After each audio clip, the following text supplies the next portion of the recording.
இப்போ அவன் டச்சப்பா வர்றான், எனக்கு பேக் தூக்குறான், அவனை அப்படியே பார்ப்பேன். மோரக்கட்டை அவன் என்கிட்ட சங்கீத காதி பிள்ளைங்க.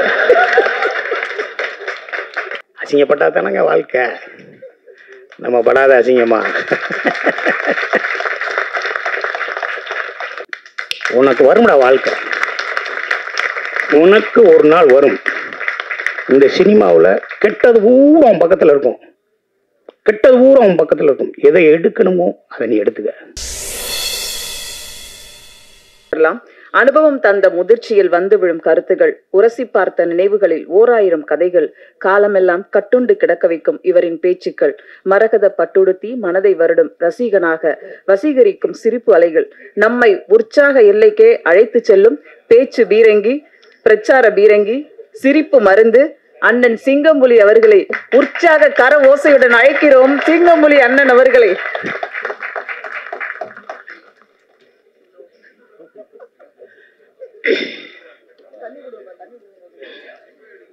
Good evening.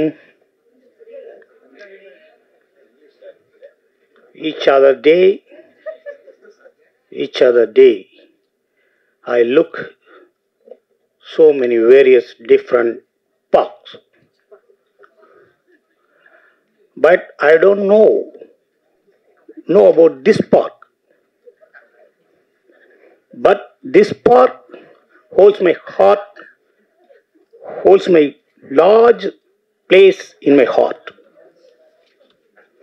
நீங்கள் தான் பார்க்குங்கன்னு வைப்பையில, இங்கிலீஷில் வைப்பையில, நாங்கள் இங்கிலீஷில் பேசக்கூடாது. நீங்கள் பூங்கான்னு வச்சுருந்தீங்கன்னா நாங்கள் பேச மாட்டோம். நீங்கள் பார்க்குன்னு வச்சதுனால நம்ம இங்கிலீஷில் கொஞ்சம் பேசுவோம். நல்லா இருக்கீங்களா? நல்லா.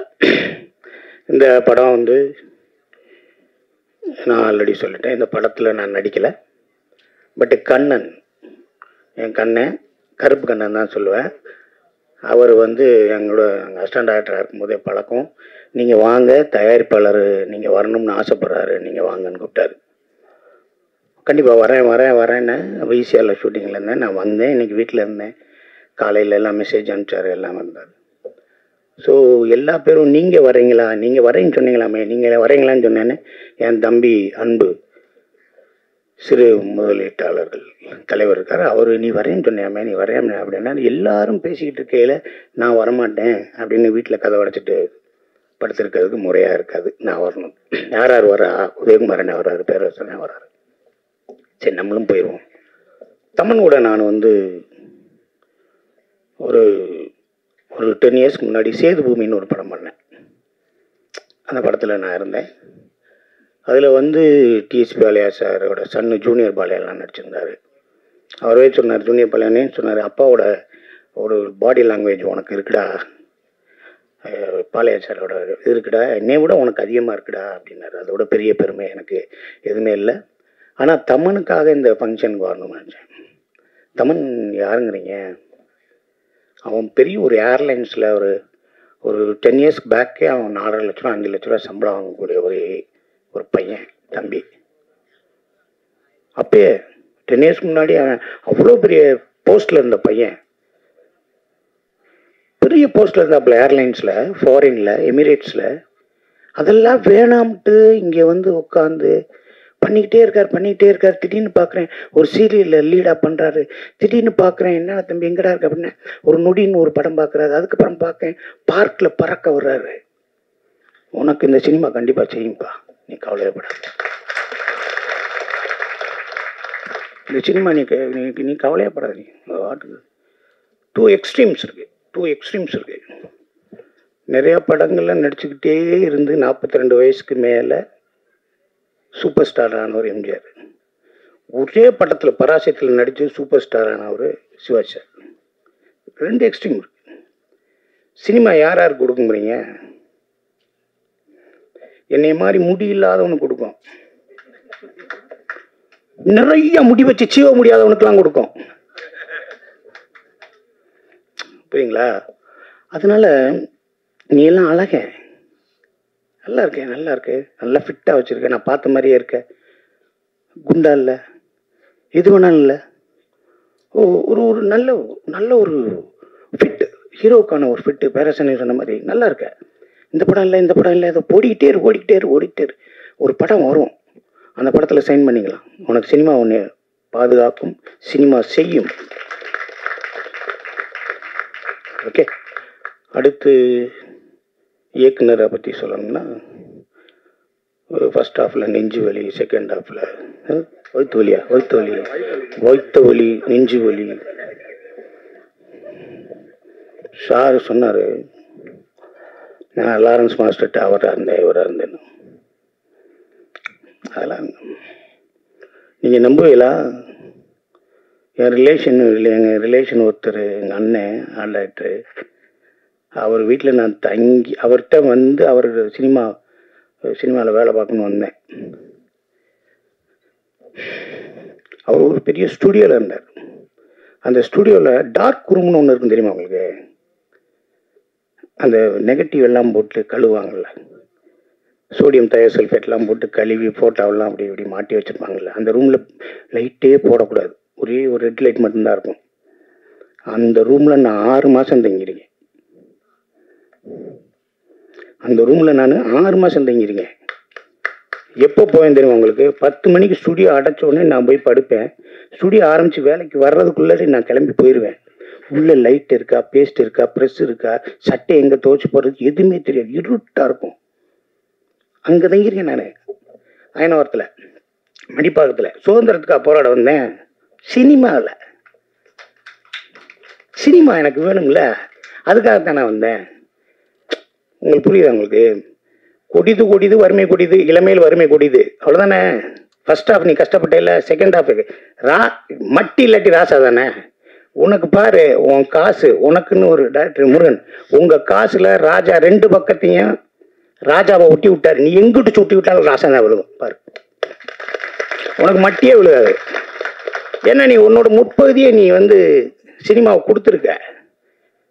இனிமேல் உனக்கு ஒரு நல்ல ஒரு லைஃப் இருக்கும், நல்லது இருக்கும். எங்கள் அண்ணன் மக ரஞ்சனா நாச்சியார்,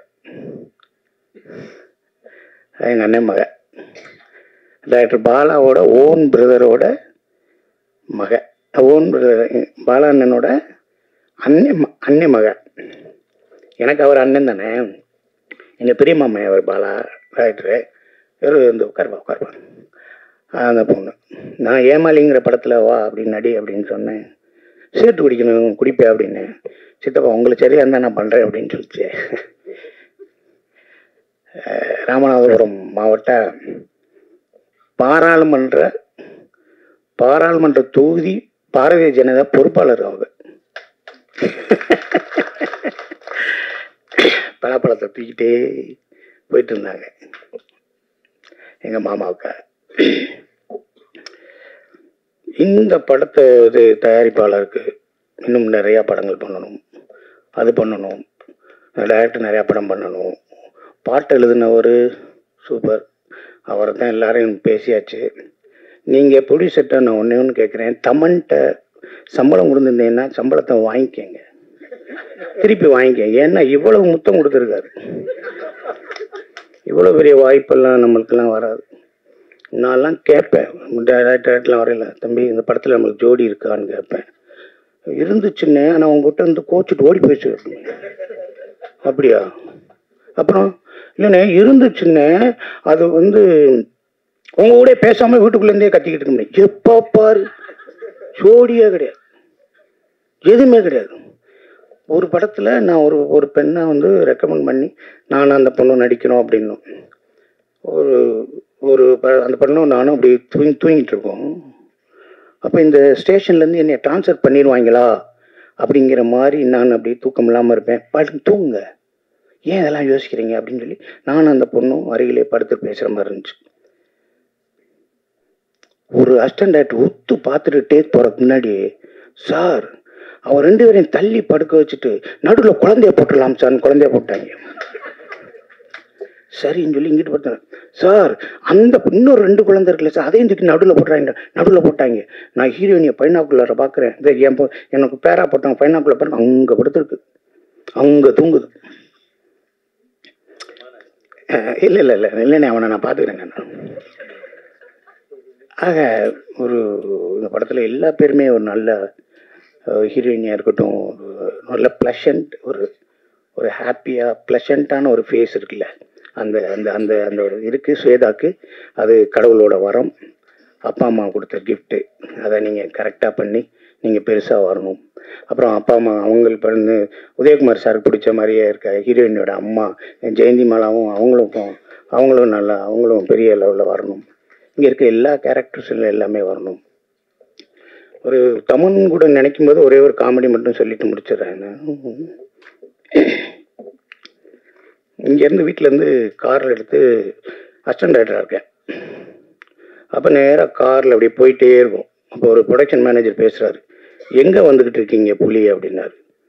நான் வந்துக்கிட்டு இருக்கேன் டெஸ்ட்புரத்தில், வாசன் ஹவுஸ் போகணும். வாசன் ஹவுஸ் பிடிச்சிட்டாங்க. வாசன் ஹவுஸ் போகிறேன்னா, இல்லை கொஞ்சம் இருங்க, ரைட்டில் மைக்கிள்னு ஒருத்தர் இருப்பார், அவரை கூப்பிட்டு வாங்கன்னு. சரின்னு சொல்லி மைக்கில் கூப்பிட போனால் மைக்கில் வந்து ஒரு பெட்டி எடுத்து வந்தான். என்னடா நான் ஏரியா அது ஒன்று என்ன பெட்டியில் இருக்கவங்க திறந்து காமிச்சான். உள்ள ஒரு பொம்மனேரியன் நாய் உட்காந்துருக்கு. இது என்னையான்னு கேட்டேன். அதான் சார், இது அம்மாப்கே ஐன்கோனில் நடித்த மாதுரி தீக்ஷித் மடியில் உட்காந்துருந்த நாய், சல்மான் கான் தூக்கி வளர்த்த நாய். அப்படியா உக்காரியான்ட்டு போனோம். திருப்பி போயிட்டே இருக்கும். அப்போ அவருக்கு அப்புறம் போனோடனே திருப்பி ஃபோன் வருது, சார் நீங்கள் வரையில் அந்த ஆர்டிஸ்ட்டை கூப்பிட்டு வாங்கண்ணா. இந்த ஆர்டிஸ்ட்டை காக்கா ராதாகிருஷ்ணன் இருக்காரு, அவர் கூப்பிட்டு வாங்கண்ணா. நாங்கள் சொல்கிறிய அப்படின்னு சொல்லி, அப்போ ஜிபே கிடையாது, ஒன்று ஒரு புண்ணாக்கும் கிடையாது. அங்கே போனோடனே அவர் வீட்டுக்கு போனோடனே அவர் வாங்க உட்காருங்க வாங்க அப்படின்னு கதவை திறந்தேன். நாய்க்கு பசிக்குதுன்னு அவன் பிஸ்கட்டை கொடுத்துட்டான். அந்த பிஸ்கட்டை சாப்பிட்டுக்கிட்டு இப்படி திரும்பி பார்த்தோன்னே அன்னைக்கு காக்கா ராதாகிருஷ்ணன் வர்றாரு, ஒன்று குலைச்சிருச்சு. உடனே அவர் டென்ஷன் ஆகிட்டார். ஏன்னா நாய் கூப்பிட்டு போகிற வண்டியிலாடா நீ ஏற்றுறீங்க, என்னடா நினச்சிக்கிட்டு இருக்கு, நான்சென்ஸ்க்கு ஏன் கத்துறாரு. இல்லை ஐயா வாங்க, 8 மணி ஆச்சியா, வாங்க போகலாம் ஏன் கெஞ்சுறேன். இல்லை ஏற மாட்டேன்ட்டோன்னு என்னை திரும்பினோடனே, நீ இந்த வண்டியில் வரக்கூடாது, நீ தானே அசிஸ்டன்ட் டைரக்டர், நீ தானே ப்ரோக்ராம் பண்ண, வரக்கூடாது. நான் கெஞ்சுறேன், நீங்கள் போனேன்னு ஆட்டோ காசு இல்லை, என்னை வாங்கினேன் நான் சொல்லேன், முன்னாடி உட்காந்துருக்கேன், வரவே விடான்னாரு. கார் கதனாடி மூட்டார். நான் சொன்னேன், இந்த அம்பாசடரில் காக்கா போகலாம், நாய் போகலாம், சிங்கம் புலி வரக்கூடாதான்னு.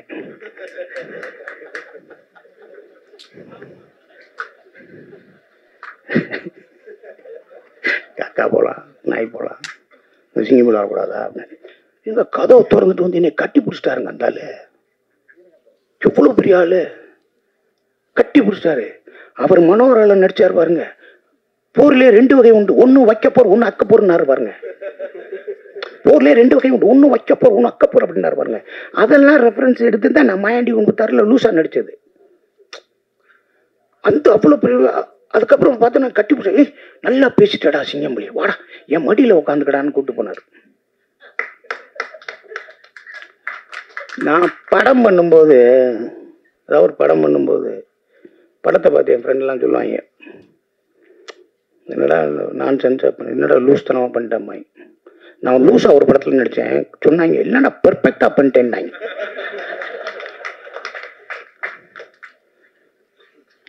ஆறு அசிஸ்டன்ட் டைரக்டர் ஒரு ரூம் வீட்டில் இருப்போம், முடிக்க போகிறேன். 6 அசிஸ்டன்ட் டைரக்டர் ஒரு வீட்டில் இருப்போம்.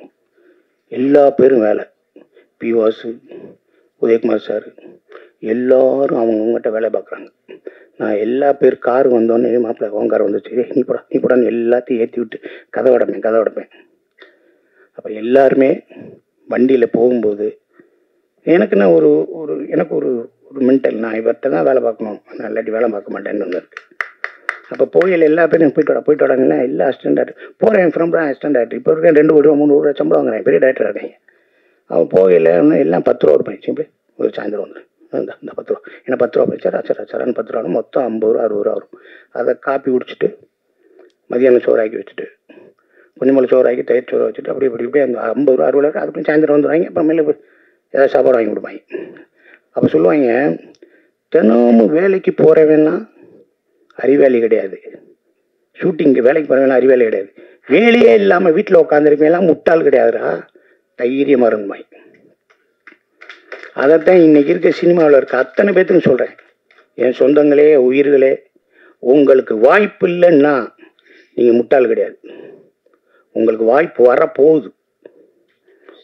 வரப்போகுது, அதுக்காக ரெடியாக இருங்க. நான் ஃப்ரெஞ்சு கிஷ்னு ஒரு படம் நிறைய தடவை பார்த்துருக்கேன். ஐ லவ் த ஃப்ரெஞ்சு கிஷ்னு ஒரு இங்கிலீஷ் ஃபிலிம் பார்த்துருக்கேன். அதில் ஒருத்தன் போய் ஒரு மண் இருக்குல்ல, மண் கீழே கிடக்கிற மண், அந்த மண்ணை எடுத்து அப்படியே பார்ப்பான். அவனோட சொந்த விளை நிலம், அவனோட விளை நிலம், விவசாயம் பண்ணலை. அந்த மண்ணை எடுத்து சொல்லுவான், இப்பயே நல்லா ரெஸ்ட் எடுத்துக்கங்க, அடுத்த வருஷம் நான் விவசாயம் பண்ண ஆரம்பிச்சிடுவேன், வேலை பார்க்க ரெடியாக இருங்கன்னு மண்ணுக்கிட்ட பேசுவாங்க. மண்ணுக்கிட்ட பேசுவாங்க. அதனால இன்னைக்கு சொல்கிறேன், இந்த கதாநாயகியாக இருக்கட்டும், கதாநாயகனாக இருக்கட்டும், இங்கே இருக்க கேமராமேனாக இருக்கட்டும், இங்கே இருக்க எடிட்டராக ஆகட்டும், இங்கே இருக்க சின்ன சின்ன வேலைகள் பண்ண அசிஸ்டன்ட் டைரக்டராக இருக்கட்டும், எல்லாரும் போய்கிட்டே இரு. திருடாத, பொய் சொல்லாத, ஏமாத்தாத, துரோகம் பண்ணாத.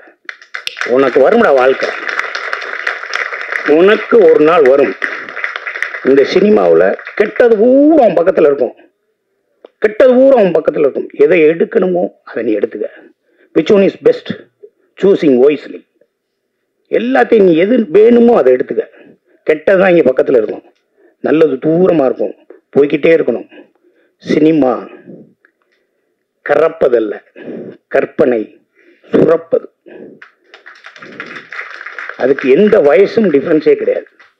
நீங்கள் எல்லாரும் இந்த படத்தில் வேலை பார்த்த எல்லாரும் பார்க்கல, ப்ரொடியூசராக இருக்கட்டும், எல்லாரும் எல்லாரும் எல்லாருமே பெரிய லெவலில் ஜெயிச்சு உங்களை ஷவர், இந்த வெளியில் வந்து ட்ரிஸ்லிங், அந்த வாட்டர், அந்த ஷவர் உங்களை வாழ்த்த ரெடியாக இருக்குது. என்ஜாய் பண்ணுங்கள், ஹாப்பியாக இருங்க, ப்ளஷண்ட்டாக இருங்க. நன்றி நன்றி நன்றி.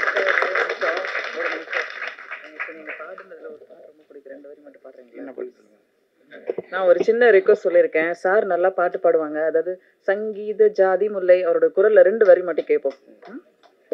இங்க வச்சிருக்கேன்.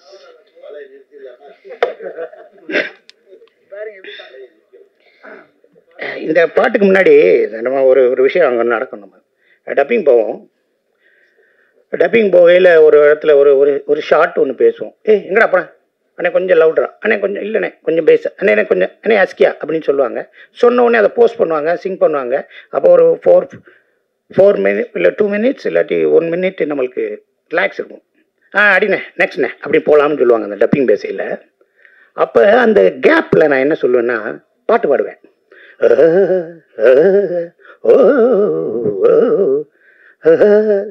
அப்படி பாடுவேன். அதாவது அங்கேருந்து இன்ஜினியர் ரூம்லேருந்து அண்ணே சூப்பராக பாடுறீங்கன்னு எவனா சொல்லிடுவானான்னு ஏங்குவேன். அந்த டைரக்டரு என்ன நல்லா பாடுறீங்களே, இந்த பாட்டில் ஒரு தொகையிட வேணா பாடிடுறீங்களா அப்படின்னு அந்த ஆள் சொல்லுவான்னு ஏங்குவேன்.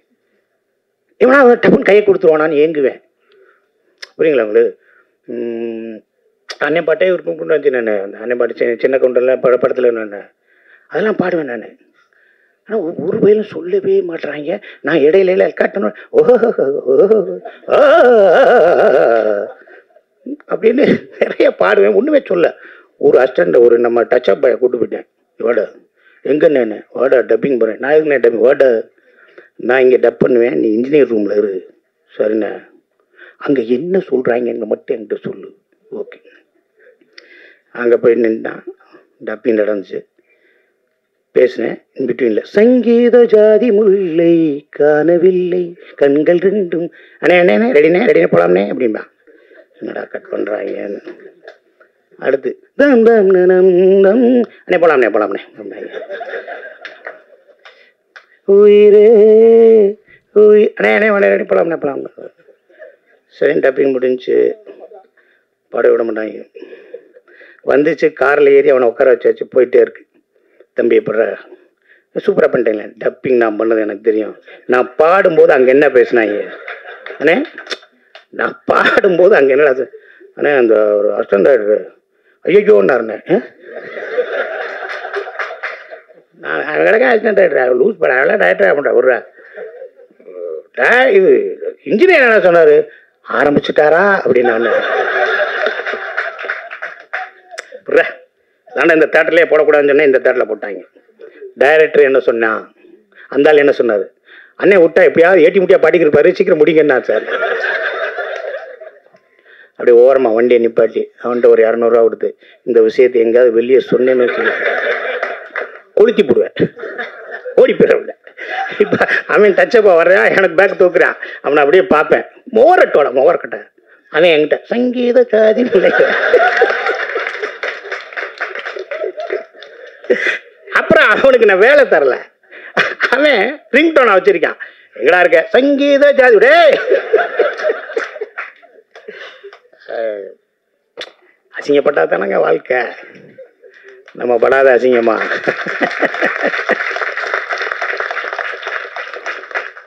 நீ என்ன அசிங்கப்படுத்துறது, நம்ம நிறைய அசிங்கப்பட்டாச்சு அப்படிதான் சொல்லணும். அன்பு கடையில் ஹோட்டல் வச்சுருப்பாப்புல, நைட்டு போய் நைட்டு 11 மணிக்கு 1 மணிக்கு புரோட்டா வாங்குறது, அது வாங்குறது, இது வாங்குறது, காசு வாங்க மாட்டாப்புல. பங்கு நீங்கள் டயட் பண்ணுங்கள், நீங்கள் பண்ணுங்கள், டயட் பண்ணுங்கள், எனக்கு அதே சந்தோஷம், நீங்கள் நாளைக்கு வந்து சாப்பிடுங்க, அதை 3 பேரை கூட்டுவாங்க, அப்புறம் சாப்பிடுங்கன்னு சொல்லி எனக்காக உட்காந்துருப்பார். உன்னோட நல்ல எண்ணம் உன்னை வாழ வைக்கணும். சரி,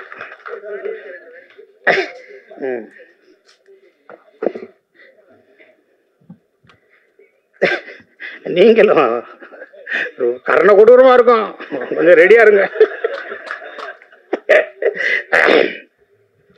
எல்லா பாட்டுமா நல்லா இருக்கும், நம்ம பாட்டும் கேளு. சங்கீத ஜாதி முல்லை காணவில்லை, கண்கள் வந்தும் பாவையின்றி பார்வையில்லை, ராகங்கள் இன்றி சங்கீதமில்லை, சாவொன்றுதானா நம் காதல் எல்லை, என்னாதமே வா போதும் நினைக்கிறேன். இன்னொன்று சொல்ல மாட்டேன், ஒரு நம்ம வேற லாங்குவேஜ், நல்லா பெங்களூரில் இன்ஜினியரிங் நான் படித்தேன். நான் பெங்களூரில் இன்ஜினியரிங் 4 years நான் படித்தேன். நான் இன்ஜினியரிங்கு பெங்களூரில் தான் படித்தேன். நான் பன்னார்கட்டை ரோட்டில் நேஷ்னல் பார்க் ரோட்டில், நேஷ்னல் பார்க்கில் ஐஎம் இன்ஸ்டியூட் ஆஃப் மேனேஜ்மெண்ட் பக்கத்தில் இஸ்லாமிக் இன்ஸ்டியூட் ஆஃப் டெக்னாலஜின்னு ஒரு முஸ்லீம் காலேஜில் தான் நான் வந்து பெங்களூரில் சிவில் படித்தேன். உங்கள் பேர் என்னப்பா? ரிமோன். நீ பேசின 4 வருஷம் எனக்கு 4 வார்த்தை கூட கன்னடத்தில் தெரியாது. முந்தோகிமே முன்னாடி போமே, ஏன்னா பஸ்ஸில் போகிறோம்ல, அது மாதிரி அதெல்லாம் கற்றுக்கிறதுக்கு எனக்கு கொடுப்புன்னு இல்லை, எனக்கு கொடுப்பில்லைன்னு தான் சொல்லணும் அது. ஓகே, அது ஆனால் இந்த பொண்ணு அவ்வளோ பேசுதே. ஓகே, வாங்கப்பா, நல்லா வாங்க, நல்லா நடிங்க, பெரிய புகழோட எல்லா விஷயத்துலையும் சந்தோஷமாக இருங்க. ப்ரொடியூசருக்கு, டைரக்டருக்கு, எல்லாருக்கும் வாழ்த்துக்களை சொல்லி இந்த வாய்ப்புக்கு நன்றி கூறுகிறேன். ஒரே ஒரு முக்கியமான விஷயம் நோட் பண்ணிக்கணும், இந்த தயாரிப்பாளர் வந்து அடுத்து நம்மளை வச்சு நல்ல பெரிய படமாக பண்ண போகிறதா கேள்விப்பட்டேன், அதை அவர் மறந்துடக்கூடாது. நன்றி.